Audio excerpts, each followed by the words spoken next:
네, 제가 어렸을 때 이사 다녔던 전학 다녔던 얘기를 하고 있습니다. 그러니까 지금까지 얘기를 다시 한번 말씀드리면 어, 초등학교 입학은 경산시 하양읍이라는 곳에서 했고 어, 초등학교 2학년 때부터 그 바로 옆 동네인 대구 끝 동네에서 2, 3, 4학년을 다녔어요. 근데 잠깐 빠진 얘기가 뭐냐면은 경산시 하양읍이라는 곳에서 네, 아까 말씀드린 여기에 있는 초등학교를 다녔는데 유치원은 또 거기가 아닌 다른 데를 다녔어요. 강 건너에 있는 예, 여기를 다녔습니다. 여기에 있는 병설 유치원을 다녔어요. 예, 아버지가 여기 계셨거든요. 그래서 아버지 자전거를 같이 타고 여기를 이렇게 다녔던 이만큼을 이렇게 다녔던 기억이 납니다. 길 한번 찾아볼까요? 네. 여기를 출발 대충 이 근처니까요. 여기를 도착으로 하면은 자전거로 11분. 뭐 그렇게 멀지는 않네요. 그때는 왜 그렇게 멀게 느껴졌나 모르겠네요. 네, 걸으면은 40분. 네, 그때 아버지 자전거 타고 갔으니까 한 15분 정도 걸렸겠네요. 네. 아무튼 뭐 그렇게 다녔었습니다. 네. 그런데 그렇게 이제 대구에 있다가 대구라는 도시에 있다가 네, 여기죠.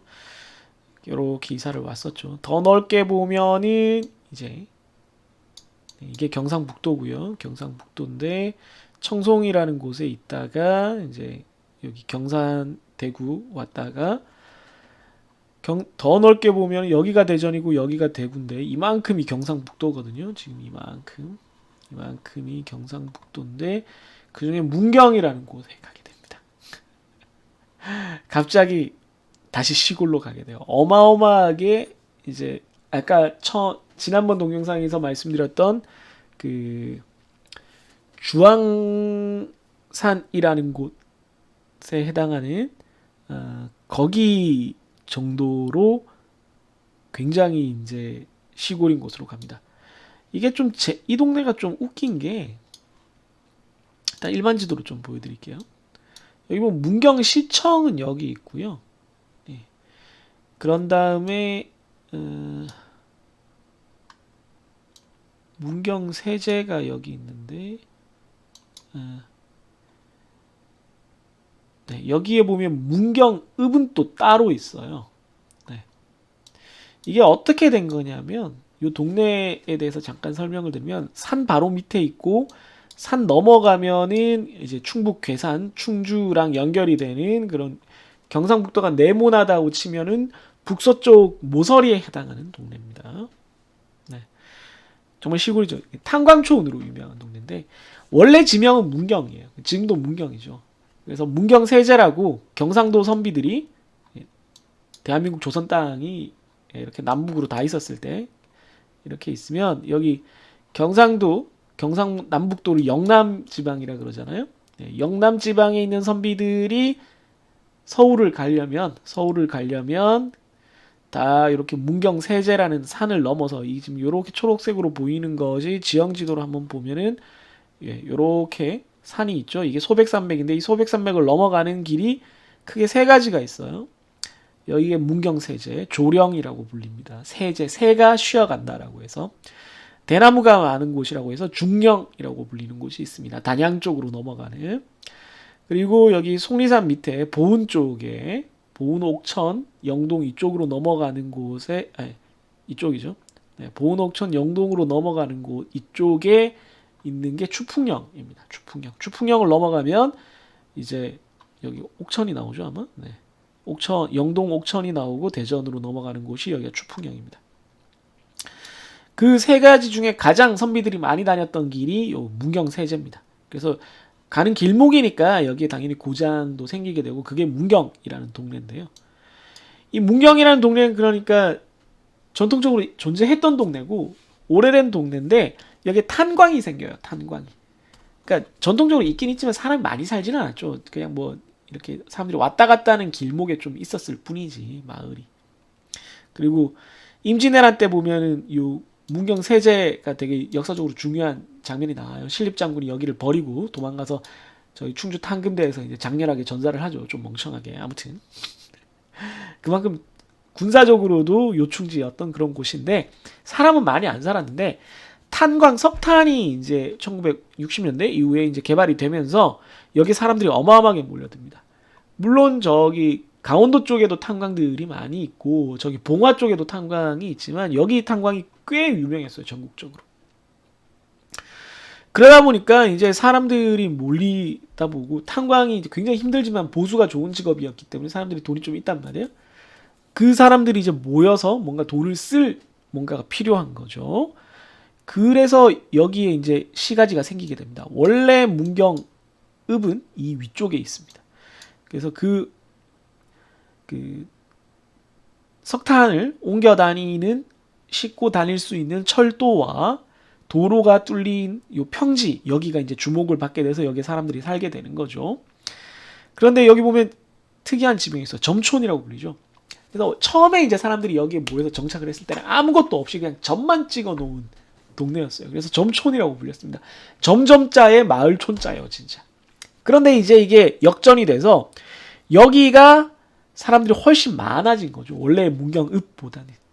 그러니까 문경군 전체의 문경읍이 소재지인데 이 점촌 처음에는 읍이었겠죠. 읍이 훨씬 더 인구가 많아져서 점촌읍이 분리가 돼서 여기가 점촌시가 됩니다.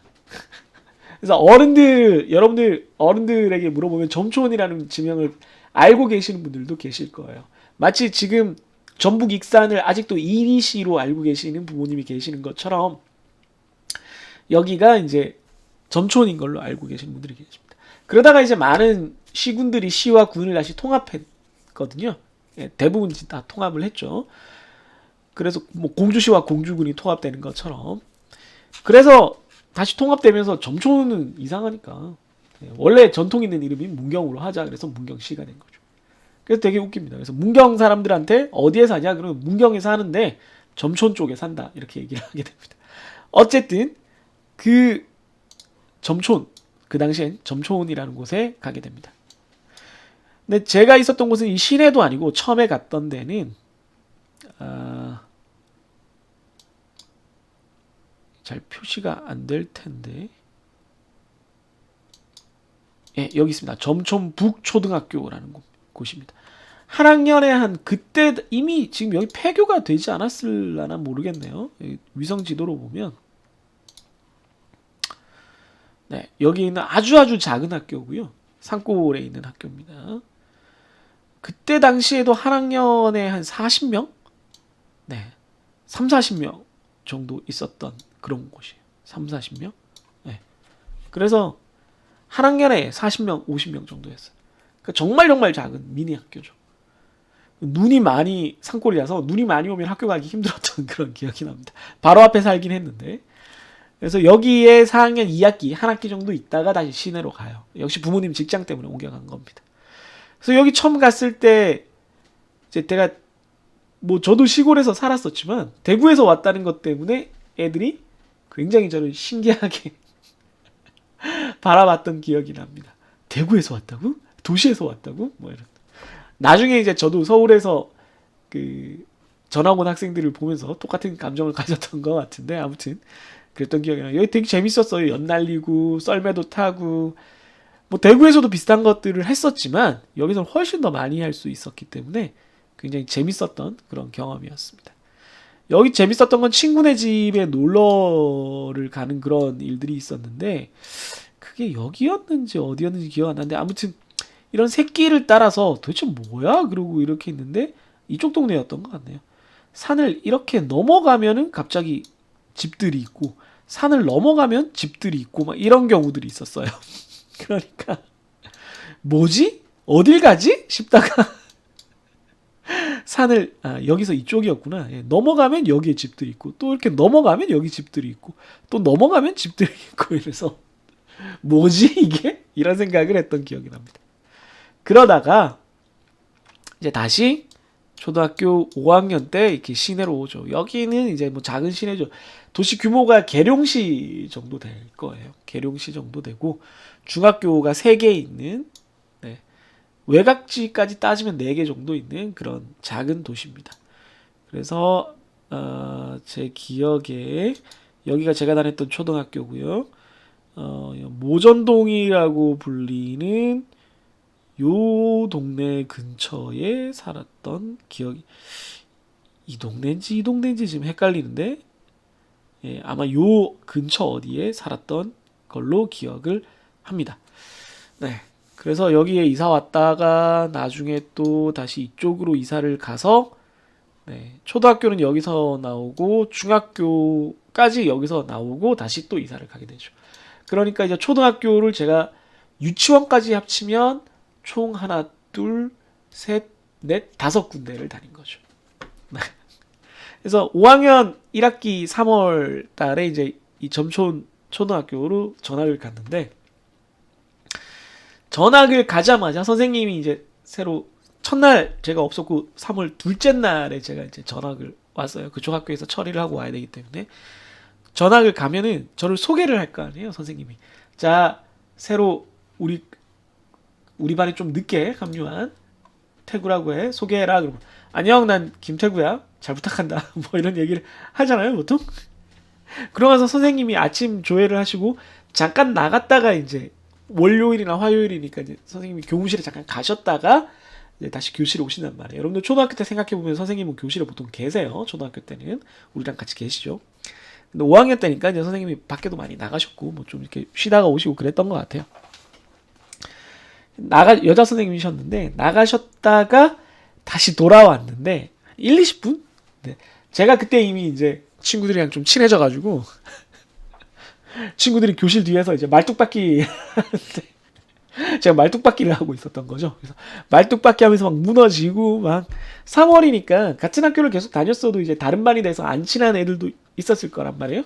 이 학교는 좀 커서 그래도 5학년, 6학년이 한 학년이 10반이었던 걸로 기억해요. 10반인데 이제 서로 모르는 애들도 당연히 있는데 이제 친해지려고 남자애들 같은 경우 야 말뚝박기 하자 할 사람 뭐 이렇게 해가지고 그냥 약간 어색한데 그냥 말뚝박기 하고 있는 그런 상황인 거죠.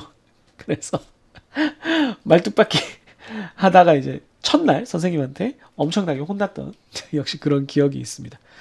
그래서 첫날 그렇게 혼나고 그 2교시 끝나고인가 선생님이 반장 정하자고 해서 반장 입후보를 해서 아마 1학기에 바로 반장이 됐었던 이 자식이 오자마자 10분 만에 우리랑 친해져서 말뚝박기를 하는 걸 보니 이 자식은 뭐 그때는 그런 말이 없었지만 인싸다.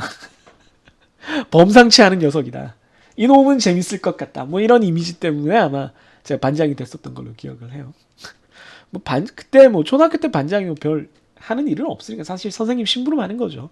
그래서 뭐 큰 문제 없이 반장을 수행했던 기억이 있고요. 반장이지만 선생님들한테 시끄럽다고 굉장히 많이 혼났던 걸로 기억을 합니다. 아무튼 그게 제 초등학교 때 총 5군데를 돌아다닌 전학 그 여정기였고요. 그 방금 에피소드 크게 2가지 이사 가자마자 이삿짐 내리기 전에 친구들 만나서 이제 어디 놀러 가버린 거랑 초등학교 5학년 때 이제 가자마자 10분 만에 말뚝박기 하다 선생님한테 혼난 거랑 뭐 이런 것들을 비추어 보건대 여러분들이 알 수 있겠지만 새로운 곳에 가서 대뜸 야 우리 친구하자 그래서 친구로 지내자라고 해서 친구를 만나서 이렇게 노는 것에 전혀 거부감이 없는 타입이었고 또 그래야 된다라고 생각을 했고 잘 적응해서 지내려면 어차피 저는 낯선 데 가는 거니까 그래서 뭐 낯선 데 잘 적응을 하는 성격을 좀 원래도 좀 그런 성격이 있었겠지만 더 그렇게 되지 않았나 싶습니다. 근데 그때 초등학교 5학년 때 반 친구들이 잘 기억이 안 나요.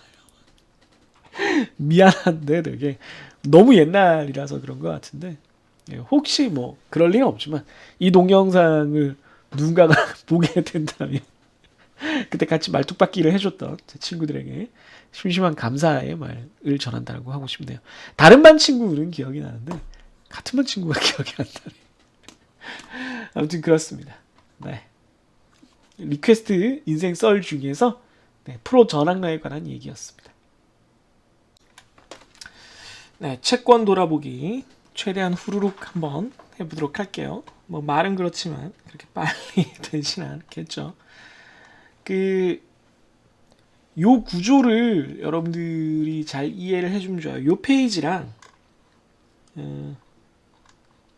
요 페이지 가격 공식 구조 요 전체 항상 이것도 모든 선생님들이 또 모든 학습 방법을 안내하는 사람들이 다 공통적으로 이것도 하는 얘기예요. 전체 구조가 한눈에 들어오게끔 많은 것들이 물론 상세한 내용은 빠져있지만 요약된 어떤 메모나 그림, 도식화는 공부를 하는데 매우 중요합니다. 마인드맵 그리는 거랑 비슷해요. 죄송합니다. 쓸데없는 얘기였어요. 계속 뭐 공부하라고. 근데 어떡하겠어. 공부하는 대학 강의잖아. 이게 아무리 내가 쓸데없는 얘기를 많이 하는 선생님이라고 쳐도 기본 본질은 공부하는 동영상입니다. 강의입니다. 제일 처음에 이제 우리가 프라이싱과 파이낸싱의 관계를 앞에 돈과 이자 파트에서 배웠고요. 그 중에 파이낸싱 중에 특히 뎁 파이낸싱이라는 게 있다라는 거고요. 그러면 뎁 파이낸싱을 돈을 마련하기 위해서는 이제 돈을 빌리는 행위를 하기 위해서는 투자자는 돈을 회사에 주고 회사는 돈을 빌렸으니까 그 대가로 채권 증서를 발행을 하는 거죠. 그럼 사람 입장에서는 증서를 받고 돈을 줬으니까 내가 뭔가를 사기 위해 돈을 낸 것 같은 그런 효과가 되니까 채권을 샀다 이렇게 표현을 하는 거죠. 그럼 뭔가를 사기 위해서 증서 대신 왔다 갔다 한 사람 투자자로부터는 나갔고 돈을 마련해야 되는 기업 입장에선 들어온 그 돈의 크기가 바로 채권의 가격이 돼서 그 채권의 가격을 결정하는 것이 필요하다는 겁니다. 그러니까 돈을 빌리고 싶어요. 그럼 내가 얼마에 빌리는 게 좋겠느냐 하는 거예요. 바꿔 말하면 얼마를 내가 나중에 갚아줄 건데 그럼 지금은 그거에 대해서 얼마를 지불할 수 있냐는 거예요. 야, 내가 3년 후에 잘 풀리면 내가 1,000만 원 갚을 수 있어. 그래서 900만 원만 빌려주라. 900만 원 무리인데? 그럼 850은 되냐? 850? 840은 되냐? 오케이, 840. 이렇게 하는 게 프라이싱이라는 거예요. 그러니까 우리가 일반적으로 생각하는 상황은 1,000만 원 빌려줘. 3년 후에 얼마 갚을게. 이렇게 하잖아요. 그러니까 시작을 정해놓고 나중을 이렇게 보통은 조정을 하는데 뭐 어차피 비율만 맞추면 되는 거니까 나중을 정해놓고 시작을 이렇게 조정하는 거죠. 그러니까 현재의 가격을 조정하는 이런 개념이 되는 거죠. 똑같아요. 원리는 똑같은데 방정식의 좌변이냐 우변이냐만 달라지는 거기 때문에 똑같은데 금융 증서에는 나중에 얼마를 갚을지 혹은 그 전에 달달이 년년이는 얼마를 갚을지가 적혀 있기 때문에 현재 얼마를 빌릴 수 있는지를 계산하는 것. 그러니까 즉 다시 말해서 0시점에 채권의 가격이 얼마인지를 계산하는 것이 문제가 됩니다. 과제가 된다는 것이죠. 이해되셨어요? 그러면 이 과정 뭐 프라이싱이라고 명명을 하건 뎁 파이낸싱의 금액 크기라고 명명을 하건 그걸 결정할 때 가장 핵심적인 요소가 타임 밸류 오브 머니 혹은 다른 말로 이자율이 되는 거죠. 이자율. 그래서 프라이싱을 할 때 적용되는 방법은 NPV고 그때의 수익률은 IRR 돈과 이자에서 배웠던 IRR 즉 수익 시간을 반영한 수익률 개념으로 계산이 되는 거고 그걸 우리가 뒤에서 YTM으로 보죠. 그래서 돈과 이자에서 배웠던 개념들이 지금 이 단원에서 이렇게 연결돼서 우리가 배우게 된다. 이 개념들이 잘 연결될 필요가 있다라는 겁니다. 그냥 외우면 안 돼요? 이걸 꼭 뭔가를 연결해서 공부를 해야 돼요? 라고 묻는 학생들이 없겠지만 그렇게까지 물어보는 것조차도 안 하겠지만 만약에 그렇게 묻는다면 하나를 머릿속에 기억이라는 것은 뭐가 하나가 이렇게 딱 존재하는 게 아니라 그 기억이 존재하기 위해서는 그 전에 잘 구성된 되게 튼튼한 뿌리를 내리고 있는 어떤 덩어리된 기억이나 개념에다가 얘를 묶어놓는 작업 같은 거예요. 얘만 하나 둥실둥실 떠 있을 때는 되게 불안정한 기억이나 개념이 돼요. 얘를 어딘가에 묶어놔야 돼.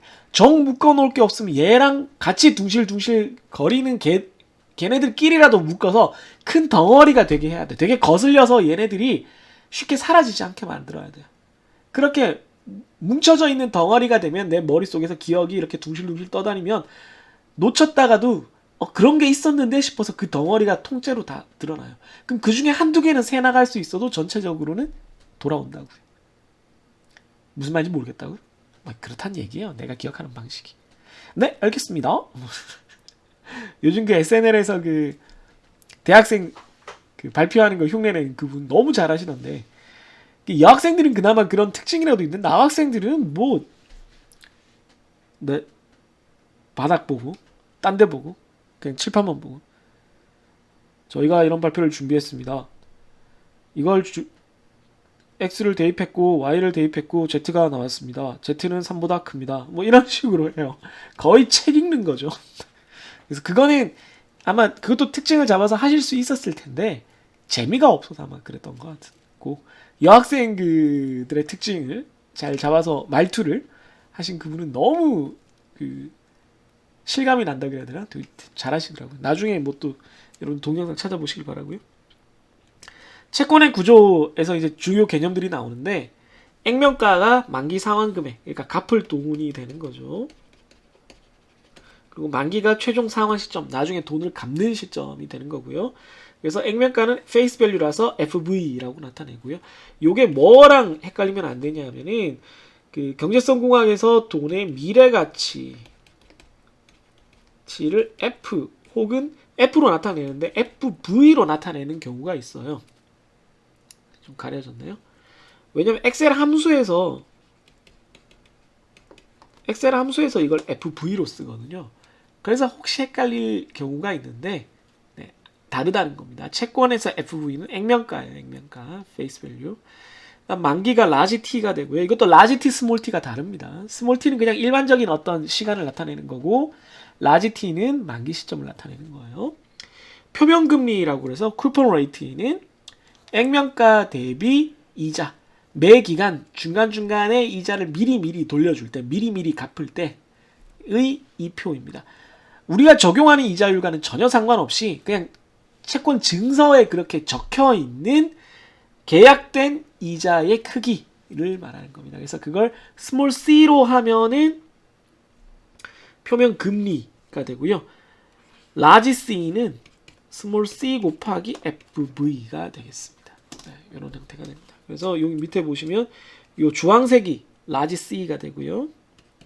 스몰 c 곱하기 FV가 되고 이만큼이 FV가 되는 거죠. 그래서 이 예제를 보시면 FV가 뭔지, C가 뭔지, 그리고 만기 T가 뭔지를 아실 수가 있습니다. 그럼 채권 계약서에 이렇게 적혀 있는 거예요. 채권 증서에 이렇게 적혀 있습니다. 네, 이 내용을 이렇게 그림으로 옮기면 이렇게 되는 거고, 채권 증서에 이렇게 써 있는데, 이 채권 증서, 이 채권이라는 금융상품을 내가 살려면 돈을 지금 얼마를 내야 되느냐? 이게 우리가 구하고 싶은 채권의 가격이 되는 것이죠. 이해되셨나요? 네, 뭐 리뷰니까 이해되셨나요? 이런 말 최대한 적게 하고 빨리 넘어가겠습니다. 어디야? 자, 이런 채권을 이제 종류에 따라서 많이 나눠보는데, 뭐 이거는 뭐 그냥 보시면 돼요. 네. 발행 기간에 따라서, 발행 기관이라 하면 채권을 발행을 했으니까 돈을 빌리는 사람이죠.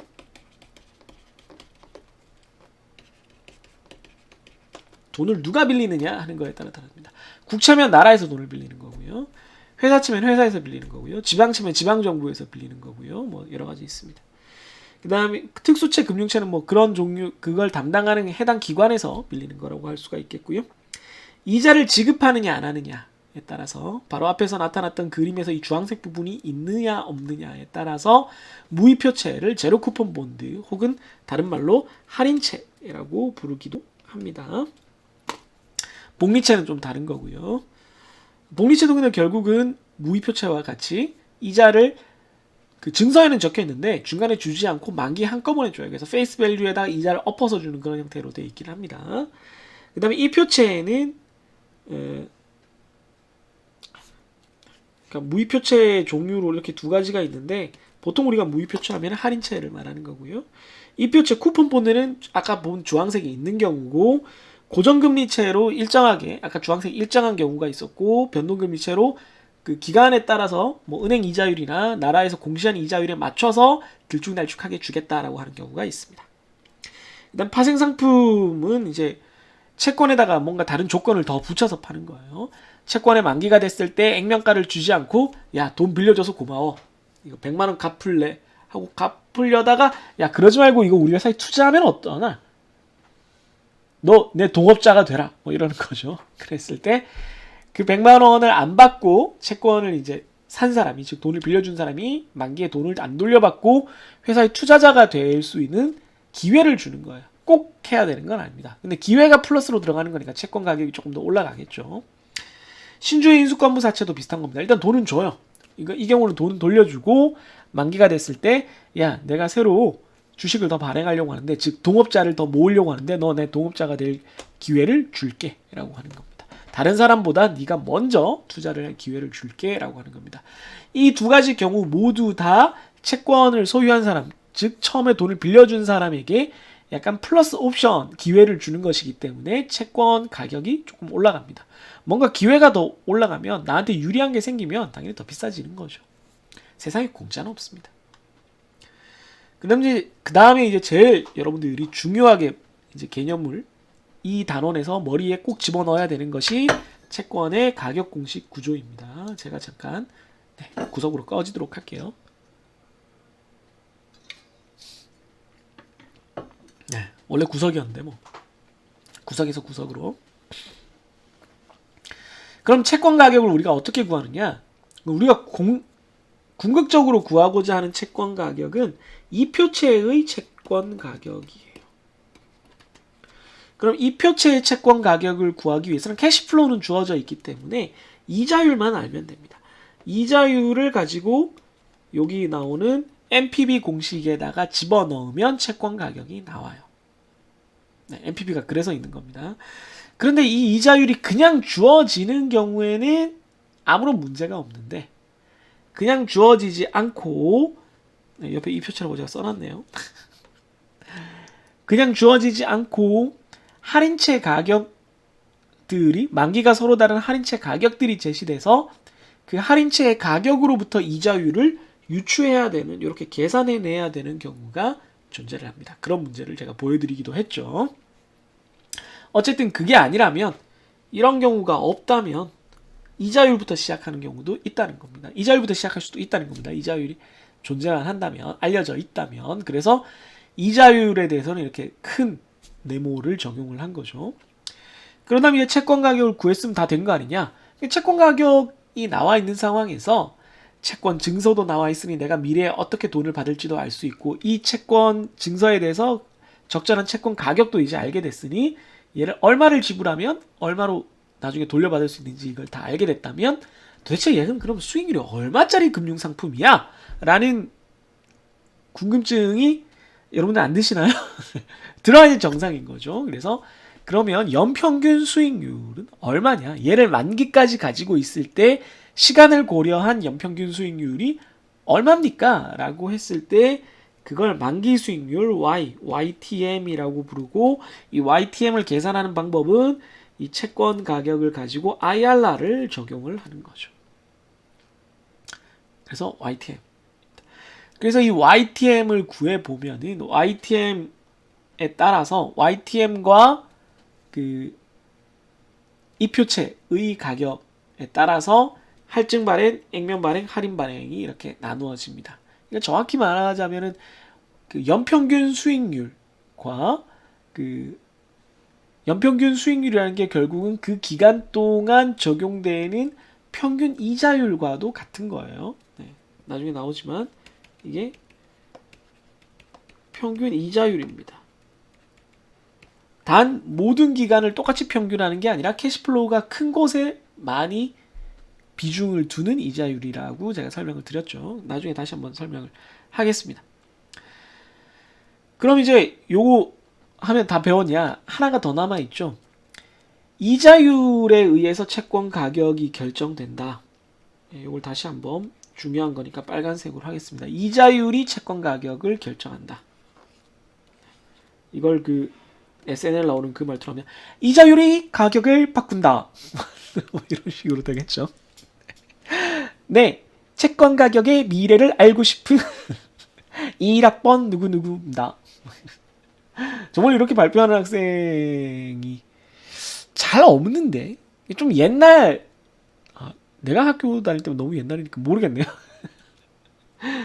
아무튼 요 관계가 있는데 이자율이 증가하면 채권 가격이 보통 떨어지죠.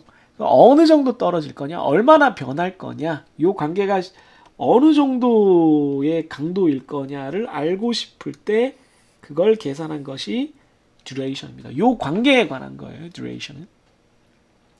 그런데 원래는 이 이자율과 채권 가격의 관계를 알고 싶은 건데 이 이자율이 어떤 관계를 가지고 있냐면 여기 지금 봤지만 이자율과 YTM은 거의 비슷해요. 그래서 이걸 나중에 좀 더 다르게 그리고 싶어.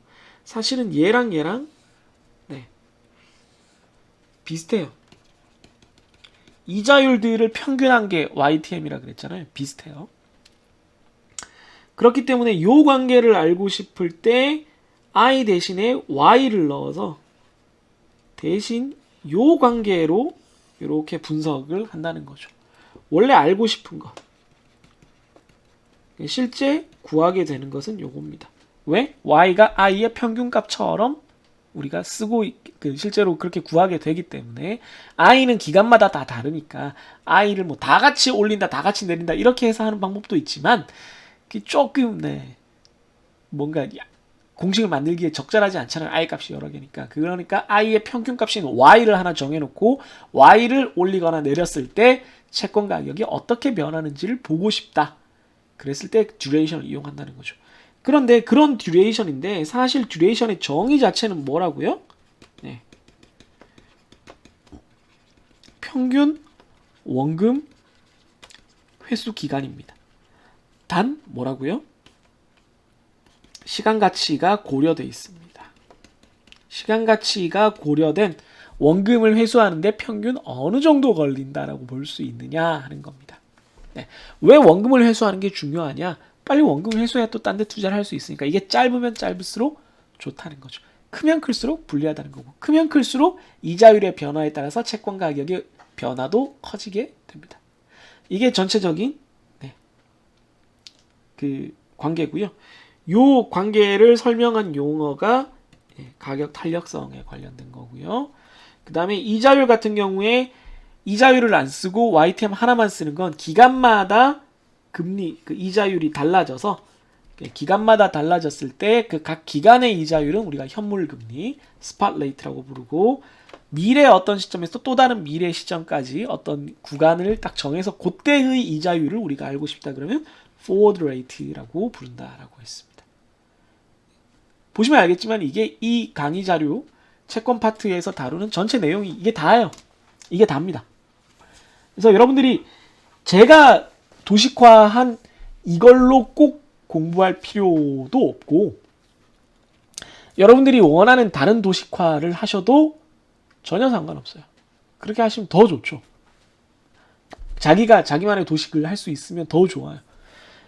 어쨌든 뭐 이걸 이대로 받아들이건 아니면 다른 형태로 도식화를 하건 도식화를 하셔서 여러분들이 복습할 때는 모든 슬라이드를 다 볼 게 아니라 요 슬라이드에 집중을 해서 이해를 하시라는 겁니다.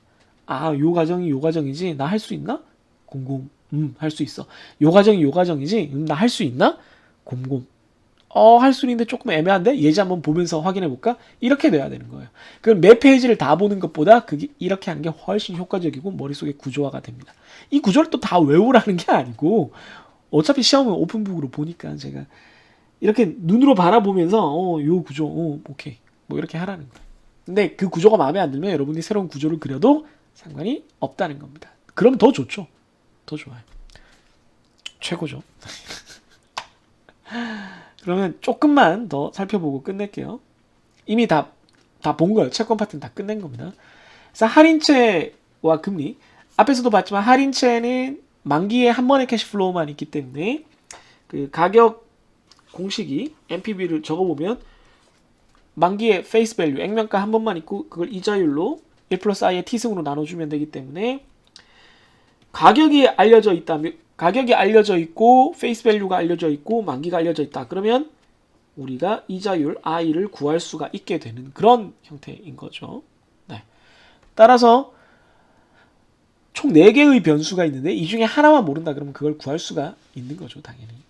보통은 그래서 할인채 가격은 알려져 있고 할인채 가격으로부터 이자율이 우리가 도출되는 그런 형태로 받아들이셔도 되겠습니다. 이자율의 기간 구조라 그래서 뭐 기간에 따라 기간이 길어질수록 이자율이 올라가는 그런 형태가 크기가 커지는 크기가 뭐야? 크기가 커지는 그런 형태가 되는데 그걸 이제 기간 구조라고 하고요.